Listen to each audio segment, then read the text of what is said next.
enflammer nos auditeurs, à savoir l'exceptionnalisme de la Shoah et du sionisme. Tiens, qu'est-ce que tu entends par là? Eh bien que cette alliance entre deux exceptionnalismes, les exceptionnalismes, c'est toujours quelque chose de dangereux, d'extrêmement violent. Je viens de terminer hier le roman de Jacques de Villiers, là, le batteur du Roussillon. Et là aussi, donc on a donc Philippe III qui part en croisade et qui a avec lui le légat du pape. Et le légat du pape, à certains moments, quand ils prennent la ville d'Elne, au contraire du roi qui aimerait préserver la vie des survivants, quoi. Enfin, il n'y a plus que des femmes et des enfants, donc des vieillards. Et il demande que la ville soit complètement éradiquée et que tous ces gens, au nom de l'exceptionnalisme chrétien, donc au nom de l'amour du Christ, tous ces gens soient passés au fil de l'épée, soient massacrés, et puis c'est ce qui se passe. Donc parce que, si on veut, l'exceptionnalisme chrétien dans ce cas-là, c'est au Moyen-Âge, donc que ça se passe, cet exceptionnalisme prime sur toute réflexion humaine ou stratégique et autres. Donc on voit l'équivalent d'ailleurs dans notre culture. Et les Américains, eux, cet exceptionnalisme provient des pères fondateurs des États-Unis, de cet exceptionnalisme des évangélistes qui considèrent que les États-Unis ont une situation exceptionnelle, à part, privilégiée. Le droit international ne compte pas pour eux. Ils sont au-dessus du droit international, mais ils sont les policiers qui veillent à ce que ce droit international soit respecté par les autres, n'est-ce pas? Mais évidemment, toujours dans les intérêts de ce bon vieil oncle Sam. Donc, il s'érige en Dieu, quoi. Nous sommes au-dessus des lois que nous avons promulguées, puisque nous sommes ceux qui les avons promulguées, puis vous avez à vous y tenir. Donc, c'est contre quoi, d'ailleurs, le multilatéralisme actuel, prôné en partie aussi, il faut le dire, par les Russes et les Chinois, s'érige et ce qu'on appelle le Sud global. Donc il y a quand même beaucoup de pays maintenant qui se rejoignent l'un contre. Et puis ensuite, il y a l'autre exceptionnalisme. Alors celui-là, il est très pernicieux. Je me réfère aussi à un livre qui était sorti en 2000 d'un certain Norman Finkelstein, si je me souviens bien, oui, Norman Finkelstein, qui s'appelait L'industrie de l'Holocauste. Et je retiens juste l'élément essentiel psychologique là-dedans. C'est-à-dire qu'on ne remet évidemment pas en question ce qui s'est passé durant la Deuxième Guerre mondiale, qui a été jugé, condamné, etc. Bon, c'est clair. Mais de pouvoir utiliser cette position de victime avec le jamais plus ça, regarder ce qui s'est passé et d'ériger ce génocide-là en un génocide, disons le génocide des génocides, le supra-génocide. Aucun autre génocide ne peut être comparé à celui-là. Il a une situation vraiment de surplomb, zone intouchable. Il est érigé au-dessus de tout le reste. Il ne peut être remis en question sous aucune manière. Bon, il ne s'agit même pas de remettre en question les faits, mais juste, il doit faire pâlir de respect et de soumission toutes les personnes qui s'approchent de ce mémorial érigé en absolu, n'est-ce pas? C'est ça le mécanisme. Ce qui fait et ce qui explique, parce que c'est vrai, on peut quand même se poser la question, oui, jamais plus ça, ok, ceux qui prônent ça et qui utilisent cet instrument, tout à coup, deviennent aussi violents que ceux dont ils accusent les terribles crimes qu'ils ont commis. D'ailleurs, c'est vrai que ces crimes ont été commis. On ne le nie pas. Enfin, moi, en tout cas, je n'ai jamais nié ça. Mais de ensuite se comporter de la même manière, voire pire encore dans certains cas, n'est-ce pas, quand on met des endroits, on met de la nourriture à disposition, les Palestiniens viennent pour se nourrir, boum, on leur met des bombes dessus, puis ensuite, quand il y a d'autres qui viennent pour essayer de sauver, enfin, ce qui peut encore être sauvé sur place, on leur envoie une deuxième série de grenades sur la tête. Donc c'est quand même d'une perfidie et mais ça dépasse l'entendement. Je veux dire, c'est d'une inhumanité totale. Et que ce soit ceux qui utilisent cette arme de la mauvaise conscience qui ensuite se légitiment de se comporter de cette manière, c'est quand même un truc assez extraordinaire. Alors, quand on nous dit jamais plus ça, et que ce sont ceux qui crient le plus fort jamais plus ça, qui justement répètent l'exercice, donc la chose me semble quand même étonnante. Mais ce qui est absolument fort, et moi je l'ai ressenti moi je suis né en 1960, et effectivement, il y avait cet incroyable tabou. On n'osait pas attaquer Israël, attaquer le projet sioniste, parce qu'il y avait tout le temps la menace de l'accusation d'antisémitisme. Donc, et puis il y avait même, c'était plus fort que ça, c'était ancré en nous aussi par le cinéma, par la force justement d'Hollywood, etc., une sorte de culpabilité fondamentale, une sorte de péché originel, inscrit carrément dans notre ADN, et où on avait toujours cette retenue, toujours cette peur, toujours tu peux pas, tu oses pas, tu peux pas. C'est le sujet tabou par excellence, le plus grand des sujets, impossible à essayer de critiquer Israël, etc. Israël, c'est le bien incarné, etc. C'est les victimes. Et donc, où on voit, et ça, c'est que Finkelstein décrit dans son ouvrage, et il est très convaincant quand même dans l'argumentation. Il faut voir les arguments qu'il avance. Alors après, là, évidemment, attaqué, agressé, il s'est ramassé, évidemment. Mais et lui, il pouvait le faire. Pourquoi ? Parce qu'il est juif lui-même. Donc ça aide un peu quand même. Donc il pouvait pas quand même être traité d'antisémite. Avoir un juif antisémite, ça devient un peu difficile à argumenter. Mais par contre, il nous montre cette mauvaise conscience constante et latente qui est entrée à tel point dans l'ADN, particulièrement de l'Occident, que là maintenant, regardez bien ce silence contrit, cette incapacité des élites, enfin entre guillemets européennes, d'avoir un regard, disons, je dirais juste réaliste sur ce qui se passe, juste prendre les faits tels qu'ils sont et condamner ce qui doit être condamné et qu'on aurait condamné pour n'importe quel autre pays, d'autant plus la Russie, puisque là, le mécanisme est inverse, c'est une sorte de russophobie, d'exceptionnalisme russe, c'est le méchant suprême, et là j'en arrive à la réécriture de l'histoire, je vois maintenant l'évolution que ça prend, où tout à coup, les néo-nazis ukrainiens, ça ne pose plus de problème, on commence à réécrire l'histoire, on efface l'importance des Russes sur l'issue de la Deuxième Guerre mondiale, le supra-méchant n'est plus Hitler, on glisse gentiment et ça devient Staline. Donc, de nouveau, dans un monde de narratif et de réécriture et de wokisme, on arrange les choses pour qu'elle soit en accord avec les intentions tout à fait malhonnêtes que l'on a au niveau de la géopolitique. Et de voir cette évolution, c'est absolument extraordinaire, parce que, je veux dire, Hitler, par rapport à l'autre exceptionnalisme, Hitler, c'était le mal absolu, puisque la Shoah était le crime absolu. Et là, tout à coup, on se dit, ah ben non, mais là, il faut juste, on va peut-être diminuer la valeur de ce mal absolu-là pour mettre un autre mal absolu à la place, et ça devient le grand foutoir. Je veux dire, c'est totalement contradictoire en plus. Et il faut le dénoncer parce que c'est que et uniquement de la manipulation. Il faut revenir juste aux faits. Mais que font les gens ? Parce que ce que sont les gens, ils ont le droit de l'être. Tout le monde a le droit d'être ce qu'il est. On ne peut pas dire parce que quelqu'un est noir ou musulman ou juif ou je m'en fous. Mais ce qu'il fait, non, on peut pas. On ne peut pas tout accepter parce qu'il est quelque chose. On fait abstraction de ce qu'il fait. Puisqu'il est juif, il ne peut commettre de crime qui est aussi terrible que le crime que les nazis ont commis. N'est-ce pas ? Et puisque Poutine n'entre pas dans le jeu, il devient le mal absolu par rapport à ce qu'il est. Le slave et le russe, tout à coup, redeviennent quasiment ce qu'ils étaient avant la Deuxième Guerre mondiale pour Hitler. Oui, mais alors tout ça, c'est de l'instrumentalisation pour des fins présentes, c'est-à-dire qu'on manipule l'histoire, on la révise.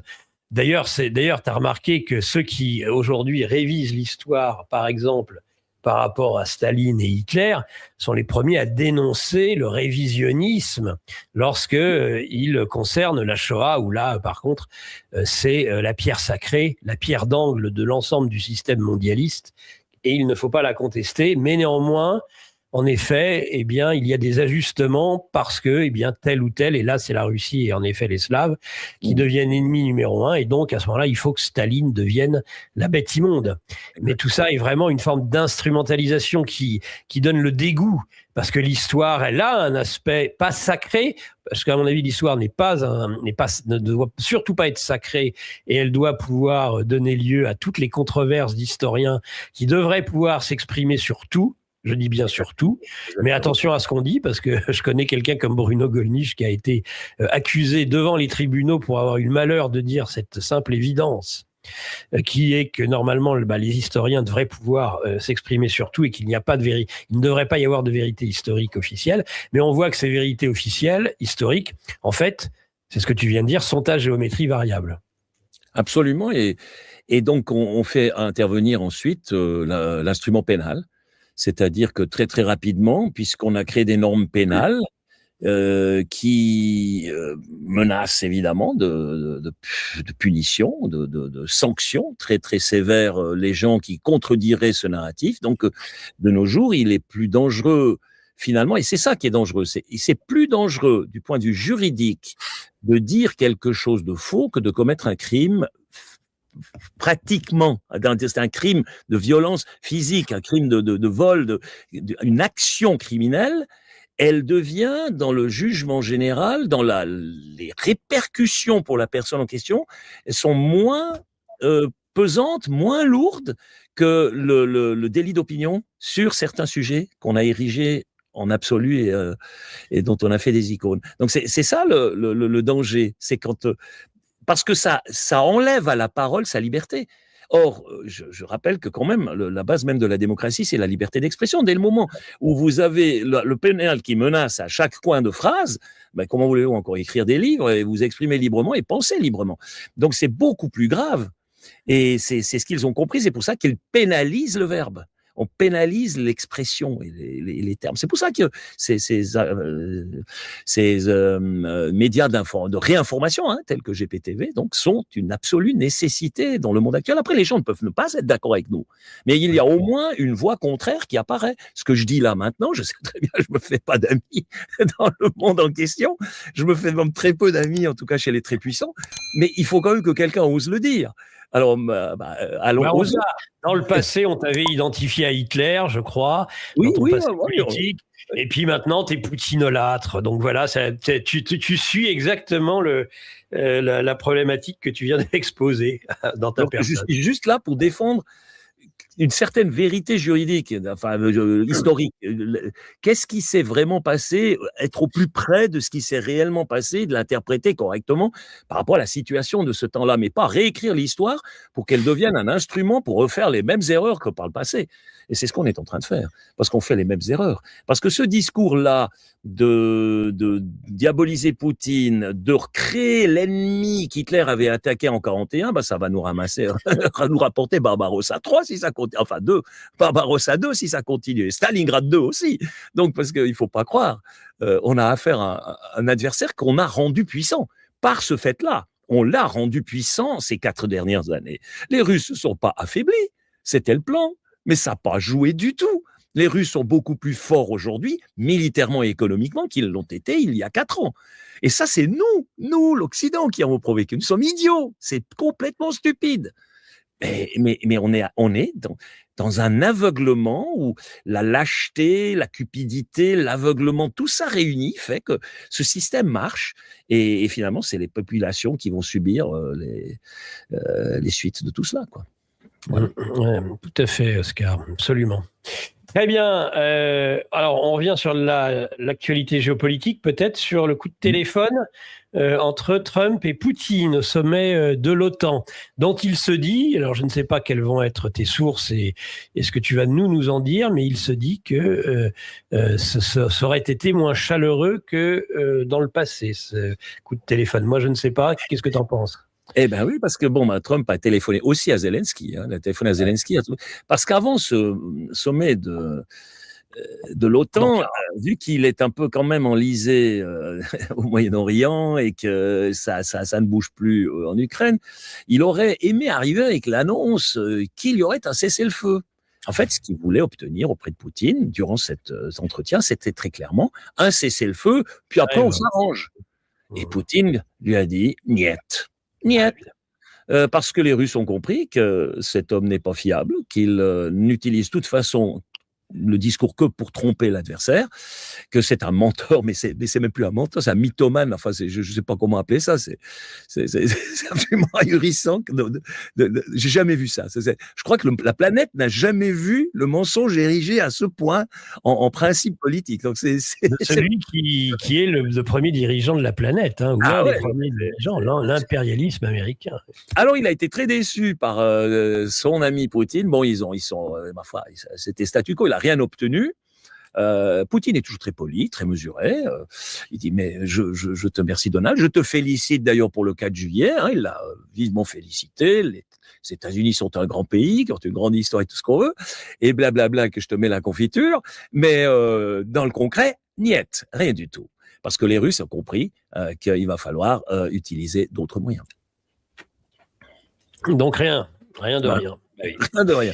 Donc c'était juste en vue de ce sommet de l'OTAN pour arriver avec la nouvelle qui en aurait. Parce que lui, il veut être le héros. Lui, il veut être Super Mario, lui. Donc voilà. Et il s'accroche. Super Mario, personne ne l'attend. Non. Non, mais qu'il commence par régler le conflit au Moyen-Orient, hein, on en reparlera. Ouais. On reste sur ce qui se passe en Europe de l'Est avec la chute de Konstantinovka et puis eh bien l'évolution des combats, les opérations, le risque d'escalade, conflit avec l'OTAN, point d'interrogation. Là, il y a un grand bloc Alors, on te laisse développer. D'autant plus, donc c'était d'autant plus important pour Trump d'avoir cette nouvelle d'un éventuel cessez-le-feu annoncé que Konstantinovka, ça tombait quand même très mal, est tombé environ, je dirais, 2 jours avant l'ouverture du sommet du G7 à Ankara. Et c'est quand même gênant parce que c'est la plus grande ville depuis Mariupol que prennent les Russes. Et donc, et puis c'est une ville clé. C'est une ville clé parce que maintenant la porte est ouverte pour les 2 derniers centres qui restent et qui sont déjà partiellement, on s'en approche, hein, Slaviansk et Kramatorsk. Donc, moi je pense que je l'avais dit lors de la dernière émission, je pense qu'avant la fin de l'année, j'ai presque l'impression que le Donbass il va tomber. Donc, parce que sur la fin ça s'accélère généralement ce genre de choses. Et Poutine a gardé encore dans la Manche, il n'a pas encore annoncé, mais Liman, c'est la même chose. Liman est en train de tomber aussi. C'est une ville située plus au nord. Et donc Liman est en train de tomber. Et je pense que peut-être qu'il va l'annoncer aujourd'hui. Enfin bref, il va en tous les cas, ça va de nouveau être quelque chose qui ne correspond pas au narratif, puisque le narratif était le suivant avant cette réunion du G7. Les Russes reculent sur le front. C'est les Ukrainiens qui ont l'initiative, tout va bien, circuler, il n'y a rien à voir, et puis là, on apprend, boum, coup sur coup, que 2 villes importantes sont tombées, et puis il y a d'autres nouvelles dans passablement d'endroits, mais je ne veux pas rentrer dans les détails stratégiques de tout cela, quoi. Donc, parce que là, je ne suis pas spécialiste vraiment du détail stratégique fin, quoi. Maintenant, quant à la guerre des drones, pourquoi il y a eu une augmentation de la guerre des drones par les Ukrainiens particulièrement? Si je pense du côté ukrainien d'abord, c'était justement pour avant le G7 parce qu'il veut de nouveau faire la main tendue. Donc c'est le gars de la main tendue, Zelensky. Donc il voulait venir là, il a besoin de milliards, lui. Il a besoin de beaucoup de milliards. Hein. C'est un trou sans fond, c'est un trou noir. Hein.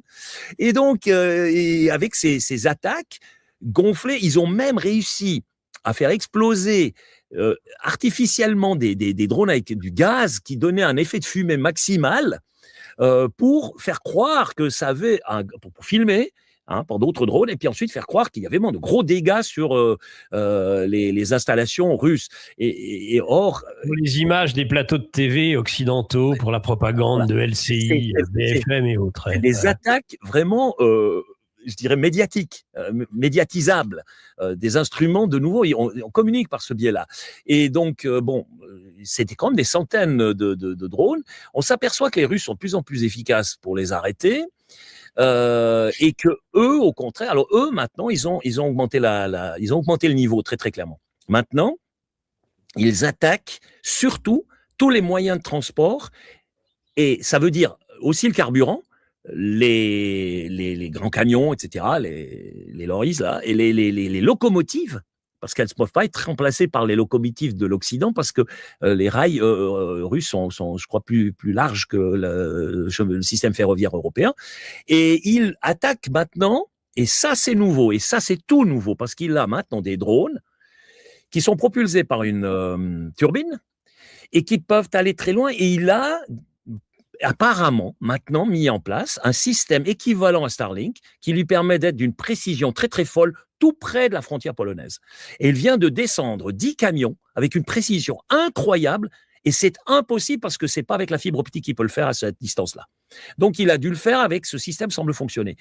Alors si ça devient la règle, eh bien aucune livraison d'armes américaine ou européenne n'est sûre à partir du moment où elle a franchi la frontière. Et plus seulement plus tard, quand elle est dans des dépôts, etc. Et ça va changer quand même énormément de choses. Je peux dire que là, alors ça va devenir très, très difficile d'approvisionner le front parce qu'il y a quand même une sacrée distance depuis la frontière polonaise jusqu'au front dans le Donbass. Hein. Et il faudra franchir tout ça. Et là, la situation est en train de changer. Ensuite, par rapport au statut de la guerre, là, j'ai une interview que Peskov a donnée à Sariomin, donc ce journaliste, qui est un peu ce journaliste préféré du Kremlin, et qui dit, étant donné qu'on voit ce discours guerrier du pays occidentaux, ce réarmement, la tentative maintenant de vouloir placer des missiles en Finlande, dans les pays baltes, et la livraison de drones, d'informations informatiques, de l'intelligence artificielle, Starlink et tout ça. Donc, il y a une participation directe des Occidentaux. On peut dire que ce qui était une opération militaire spéciale devient une guerre. Entre deux, il y a encore la possibilité, il pourrait y avoir encore un échelon d'escalade, c'est de dire nous sommes dans une opération antiterroriste. Pourquoi c'est important? Parce que l'opération militaire spéciale, disons, les Russes s'imposaient beaucoup de garde-fous en la pratiquant. Donc, ils ne dépassaient pas certaines limites dans leur manière de procéder. Si c'est une opération antiterroriste, ils peuvent attaquer la tête de la Méduse. Hein. Donc, ils peuvent attaquer directement les dirigeants, le personnel, etc., de manière totalement décidée. Pourquoi? Parce que c'est antiterroriste. Alors, on peut. Donc, le terroriste en chef étant Zelensky, même Zelensky ne serait plus sûr de sa survie. Donc, ça, ce serait c'est médiane. Puis alors, après, il reste la guerre. Alors, déclaration de guerre. Bon, pour le moment, je n'y crois pas vraiment, mais l'escalade aura surtout lieu maintenant sur l'Ukraine, parce que, je le répète, je ne pense pas que Poutine soit assez fou pour aller bombarder un site de production ou une base sur le territoire même de l'OTAN. Sauf, et il l'a dit, alors là, je crois qu'il va se tenir à cette ligne rouge, il a dit, sauf si un missile part du territoire de l'OTAN, la rampe de lancement de ce missile sera détruite. Et là, il bombarderait directement sur le territoire de l'OTAN, avec une légitimité certaine. Donc, vous voyez, mais on est quand même proche, là, d'un embrasement, parce qu'il suffit d'une erreur, il suffit de peu de choses pour que tout ça parte en cacahuète. Donc, c'est quand même extrêmement dangereux. Et là, alors maintenant, à voir comment ça va évoluer. Mais une chose qui me semble claire, c'est que les négociations, c'est mort. Tout le monde a compris que ça n'apporterait rien. En tout cas, les Russes ont compris. Et puis, moi, je comprends qu'ils en arrivent à cette conclusion. On va devoir régler le problème nous-mêmes sur le terrain. Le seul problème, c'est qu'il faudra faire le travail vraiment de manière approfondie, parce que de laisser une Ukraine qui puisse être ensuite investie par des forces de l'OTAN, réarmée, même si affaiblie, mais on se retrouve face au même problème qu'en 2022, puis même, disons, depuis le coup du Maïdan de 2014. Donc, on gagne rien. Les Russes sont obligés d'arriver à une situation qui soit définitive. Et c'est pour cette raison que leur discours réapparaît maintenant, où ils disent il n'y aura pas de paix ou de cessez-le-feu entre l'Ukraine et la Russie.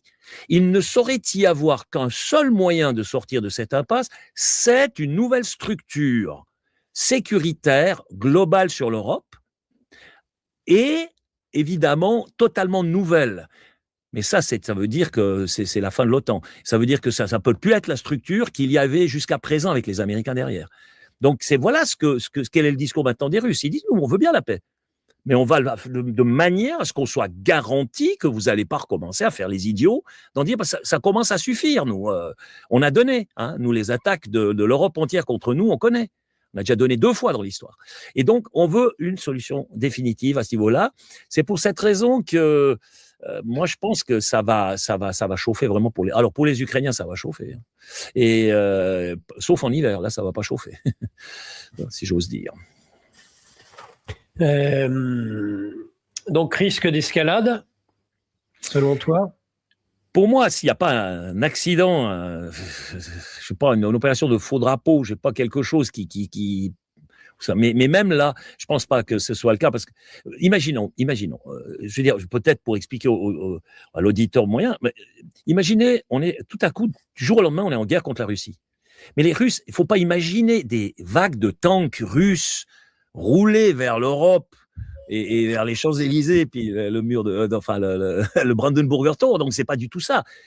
Ils ont des moyens, et même non nucléaires, des moyens classiques, Oreshnik par exemple, et les bombes vont s'abattre sur tous les centres de communication, de transport, de production, etc., européens, par des missiles hyper puissants qui ont la même force qu'un missile nucléaire sans avoir les retombées radioactives. Et donc, ils vont paralyser complètement l'Europe. Imaginez nos populations qui ne sont pas du tout préparées à ça. Aucune expérience de la guerre. On a une population, elle n'est plus en rien comparable à ce qu'elle fut avant la Deuxième Guerre mondiale ou avant la Première Guerre mondiale. Et tout à coup se retrouver, mais carrément dans des situations de blocage total de tout le système de fonctionnement d'un État, avec une famine qui s'installe, l'approvisionnement qui ne fonctionne plus, les gens qui savent plus de quoi l'avenir sera fait. Non, mais ils ont même pas besoin d'occuper l'Europe. À distance, ils la paralysent, ils en font un gros tas de désordre, de chaos, de violence. Et c'est ça la guerre qui nous pend au nez. C'est pas les tanks russes et puis une guerre frontale. D'ailleurs, celle-là, on n'aurait même pas les moyens de la mener. Alors, on va me dire, oui, mais les Français, quand même, et les Britanniques ont des armes atomiques. Ah ouais, mais alors c'est eux qui feront l'escalade. Et s'ils font l'escalade, vous imaginez ce que les autres, ils ont derrière. Hein. Donc, c'est l'embrasement planétaire. Donc, voyez, c'est pour cette raison que je me dis qu'il faut être conscient de ça. C'est pas du tout vrai que les Russes actuellement, par rapport à l'Union européenne et l'OTAN, sont en situation de faiblesse. Ils ont le levier en main, comme les Iraniens ont le levier en main contre les Américains sur le détroit d'Ormuz. Et c'est complètement idiot de ne pas voir ce fait. Ensuite, après, on prend les décisions qui peuvent s'imposer, mais les seuls que je trouve crédibles là-dedans, c'est la AfD allemande avec Alice Weidel qui dit, moi, si je suis chancelière, le lendemain, je suis à Moscou et je négocie. Parce que c'est l'avenir de l'Europe, ça passera par ça. Et elle a raison. Arrêtons de diaboliser, regardons les faits. Qui est l'ennemi de l'Europe ? C'est l'oncle Sam, parce qu'il ne faut pas croire le discours de Poutine à Ankara. Mais vous jetez à la poubelle tout de suite. Oui, c'est plein d'amour. Il y a pas un élément concret. Tout ce qu'il a proposé semble plutôt néfaste pour un certain camp, je dirais epsteinien là. Hein. Donc, mais il y a rien de concret des Américains. Alors quand il dit on va donner des licences pour que les Ukrainiens construisent des missiles patriotes en Ukraine. Ah oui, point numéro 1, les patriotes, ils n'arrivent rien à descendre du tout, en tout cas pas les missiles balistiques et les supersoniques, ils n'arrivent pas à descendre ça. Donc ils sont déjà très embêtés parce que ça saurait depuis le début de cette guerre si c'était le cas. Donc ils n'ont pas l'efficacité nécessaire à faire changer le cours de la guerre. Et puis ensuite, vous voulez faire construire ça sur missile. Imaginez-vous le temps que ça met pour que vous produisiez le premier missile qui sort d'une usine. Alors, je veux dire, c'est absolument impensable. Et puis ensuite, il leur faut, tenez-vous bien, des terres rares. Ah ouais ? Les Chinois ne leur donnent pas. Comment ils vont faire ? Sont où les terres rares pour faire les missiles ? Donc, si on réfléchit un peu plus loin, on se dit, non mais c'est de nouveau, typiquement Trump, une phrase en l'air, pas de problème, et en avant. Je suis votre ami, parce que là, ça l'arrangeait d'être copain-copain, puis tout de suite derrière, il va nous insulter tout le monde, parce que là, il a déjà annoncé qu'il allait s'occuper de nouveau du cas du Groenland. Oui. Il aime tellement, c'est tellement plein d'amour que les Européens vont lui faire un joli petit cadeau d'amour, là, en lui offrant sur un plateau d'or ou d'argent le Groenland. Ouais, voilà où on en est. C'est quand même triste, hein, la politique mondiale à ce niveau-là. Oui, c'est ça. Le bonhomme orange est entouré d'amour. Il était entouré d'amour pendant ces 2 jours à Ankara et il a les meilleures relations du monde avec Erdogan. Ah, alors il a débordé. Alors, à tel point qu'Erdogan a même maintenant dit qu'il allait augmenter les livraisons d'armes à l'Ukraine.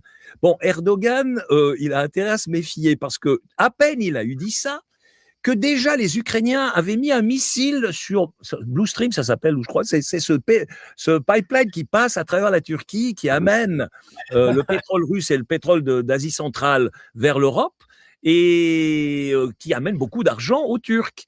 Et voilà-t-il pas que les Ukrainiens trouveraient mieux d'envoyer un missile sur ce pipeline au moment où Erdogan dit qu'il va livrer plus d'armes à l'Ukraine. Donc, il ne va pas livrer un tank de plus à l'Ukraine. Ça, je vous garantis ici. C'est garanti parce qu'il n'est pas fou.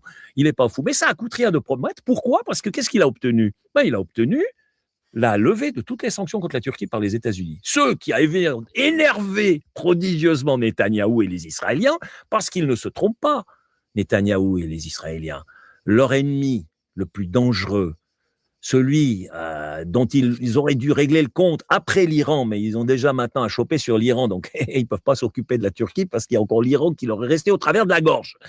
Mais c'est la Turquie. Et quand ensuite Trump dit qu'il va livrer des F-35 aux Turcs, des F-35, donc quand même bombardiers de 5e génération, bon, maintenant de nouveau, c'est du Trump. C'est du Trump. Est-ce que ça aura lieu ? Bon, la parole de cet homme, franchement, ça vaut juste même pas le souffle qu'il a produit. Hein. Donc, je ne suis pas sûr. Mais quand même, alors, ce copinage maintenant, là, c'est pas en copinage avec Erdogan. Bon, peut-être qu'il l'a aussi fait juste pour ennuyer Netanyahou et l'affaiblir et finalement arriver à ce que Netanyahou s'éloigne du sud du Liban. Donc, sortent du sud du Liban. Il y a possible... Parce que là, il y a quand même un contentieux entre les deux, là, quand même. Parce que Trump est obligé de se maintenir sur son Memorandum of Understanding, plus ou moins. Et pourquoi ? On a bien le sujet que je t'avais proposé, qui est lié finalement avec ce sujet de la Turquie. C'est le suivant, c'est qu'est-ce qui se passe à Hormuz et au Moyen-Orient. Donc on a un cessez-le-feu. D'accord. Donc, avec un certain nombre de clauses.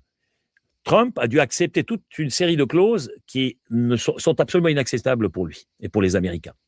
Mais il y avait dans ces clauses, en tout cas, une clause, c'est que au moins les blocages sur le détroit d'Ormuz seraient levés. C'est tout ce qui l'intéressait, rien d'autre. Tout le reste, c'est du pipeau. Même le nucléaire, à la rigueur. Le nucléaire, c'est juste un énorme prétexte. Mais c'était surtout ça parce que les réserves américaines commencent à branler sérieusement du manche et l'économie mondiale commence à souffrir, une récession générale menacée, pointée du nez, et puis là, Trump aurait été le responsable. Donc, il fallait absolument que ça soit levé. Alors, il y a des bateaux qui passent, il essaye de les contourner parce qu'il a encore essayé de tricher là-dessus en faisant un deuxième couloir qui serait contrôlé par les Américains. Mais évidemment, qu'est-ce qu'ils font les Iraniens ? Ils disent enfin, vous ne tenez pas au Memorandum of Understanding parce que pendant 60 jours, c'est nous qui contrôlons le détroit d'Ormuz, c'est spécifié noir sur blanc. Alors qu'est-ce que vous nous faites là comme le bébé dans le dos ? Et ils ont envoyé des missiles sur ces bateaux, enfin des drones plutôt. Et donc, mettre de nouveau en péril le mouvement dans le détroit d'Ormuz. Alors, les Américains bombardent l'Iran. Ouais, pas trop de dégâts quand même. Faut pas trop bombarder. Et puis, ils ont peut-être même plus tout le temps de missiles pour faire des grosses attaques comme ils ont fait là pendant les premiers mois. Et puis, que font les Iraniens ? Ils bombardent. Mais ils bombardent, j'ai bien compris, ils ont bombardé le Qatar, je crois, et puis le Koweït, quelque chose comme ça. Pas l'Arabie Saoudite, apparemment. Pas l'Arabie Saoudite. Donc, mais ils bombardent les bases américaines. Hein. Et donc, c'est un échange de tirs et avec les Iraniens qui répètent tout le temps, oui, mais la première condition des 15 points ou 14 points sur le Memorandum of Understanding, c'est la cessation des hostilités au sud Liban. Et il n'y a pas de cessation d'hostilité. L'armée israélienne ça continue à tirer, ça continue à s'écharper. Donc, mais la première condition n'est déjà pas réunie. Alors, le risque qu'il y a maintenant, c'est qu'à un moment donné, les Iraniens, en ayant ras-le-bol, ils ferment de nouveau le détroit. Et peut-être que ce coup-ci, puisqu'ils sont très copains avec les Houthis, puis que là, il y a des relations maintenant très fortes qui se sont établies, eh bien, les Houthis ferment le Bab el-Mandeb. Donc, l'autre, alors le cordon ombilical de l'économie mondiale, c'est-à-dire, si on veut, le canal de Suez. Donc, alors là, ce serait une catastrophe, mais absolue pour la planète entière. Donc, ils ont ça en main. Alors, on voit que ça énerve Trump, il les insulte, à un moment donné, il les trouve intéressants, ce serait un honneur de m'adresser au grand imam, etc. Puis après, de nouveau, il les insulte comme c'est pas permis. Et regardez bien, il y a quand même deux choses qui sont intéressantes qui se sont passées pendant cette semaine, et puis qui ne sont pas directement liées au théâtre des opérations, mais qui ont une influence symbolique. L'Iran, qui quitte les championnats du monde de football, mais la tête haute, invaincu. Il a fallu un match nul que je soupçonne presque arrangé entre l'Autriche et je ne sais plus quel pays, mais enfin bref, pour qu'ils doivent quitter, mais invaincu. Alors que Trump, qui a triché par l'entremise d'Infantino pour maintenir un joueur américain qui avait chopé un carton rouge et puis pour différer d'une année le carton rouge pour qu'il puisse jouer le match suivant contre la Belgique, il s'est ramassé un saignant 4-1 contre les Belges. Oh, mais ça, alors je dois dire. Et là, c'est ce qu'on voit. Donc, vous avez le trafiqueur, le malhonnête qui se retrouve pris dans son propre piège, parce que 4-1 dans la poire, là, c'est bon, hein. Onkel Sam et son exceptionnalisme dans le football, en tout cas, ils ont pris une raclée. Quant aux Iraniens, eux, eh ben, c'est la situation qui règne sur le détroit d'Ormuz. Invaincu. J'ai pas gagné, mais je suis pas vaincu.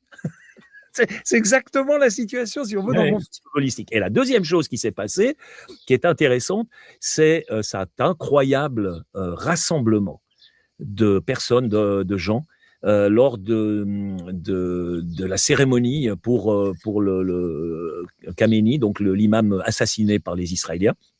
Alors, on nous dit que l'Iran entier est au bord de la révolte contre les imams et le régime en place. Et on a là, tout à coup, d'après ce que j'ai vu, c'est en tout cas passé 10 millions de personnes qui étaient dans les rues de Téhéran. Et c'est énorme. On n'a jamais vu un tel rassemblement. Il y a nulle part. Jamais. Même au Brésil, en Occident, on n'a jamais vu ça. Donc, ça casse complètement le narratif occidental. Et c'est le problème qu'a l'Occident actuellement, c'est que ces narratifs mensongers sont systématiquement fracassés par la réalité qui finit toujours quelque part par se faire jour.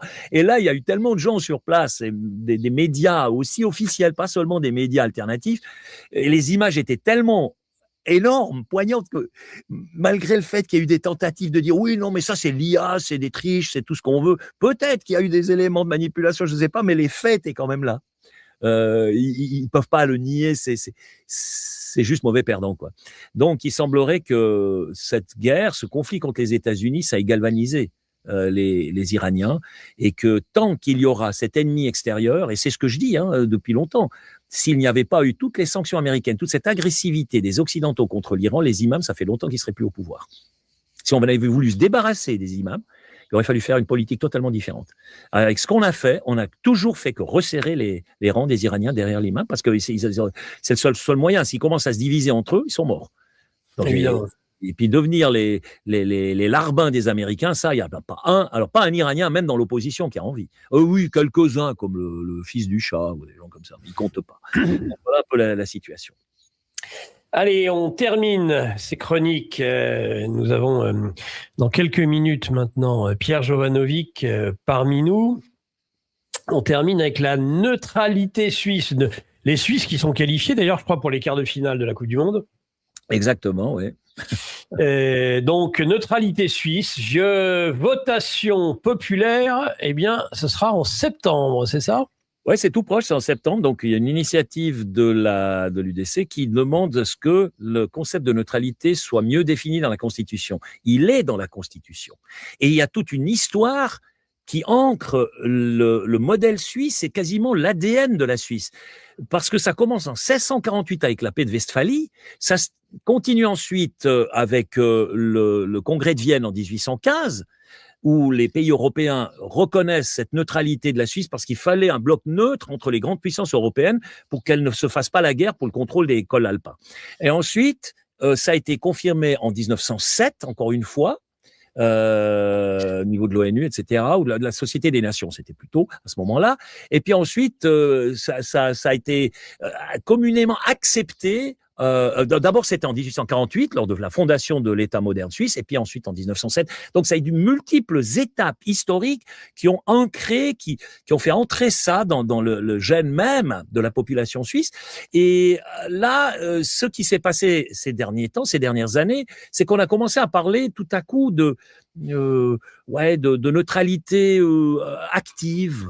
Bon, si c'est actif dans l'humanitaire, je veux bien, mais tout à coup, ça devenait actif d'une manière un peu étrange ou dynamique, et tout à coup, on organise des conférences de paix où on n'invite pas l'un des deux belligérants. C'était au Bürgenstock, il y a 3 ans environ, et où l'on invite toute l'OTAN, et voilà, et où la Suisse, on voit, au niveau militaire, elle essaie de s'intégrer dans le système de défense de l'OTAN. Ça, c'est contraire à la neutralité. Et donc, moi, pourquoi je défends la neutralité? Parce que c'est la meilleure défense qu'il puisse y avoir pour un petit pays, surtout si elle est communément acceptée.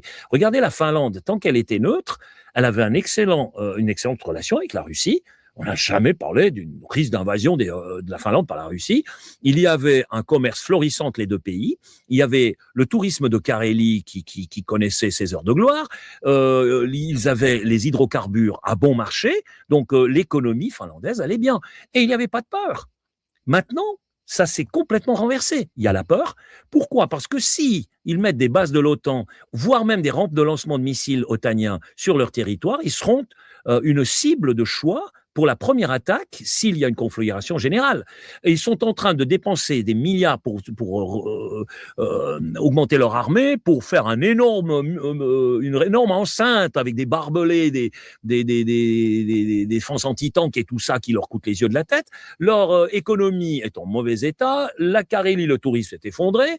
Et puis, ils payent 5 fois plus cher les hydrocarbures que ce qu'ils payaient auparavant. Voilà ce qu'ils ont réussi à gagner, à quitter leur statut de neutralité. C'est complètement idiot.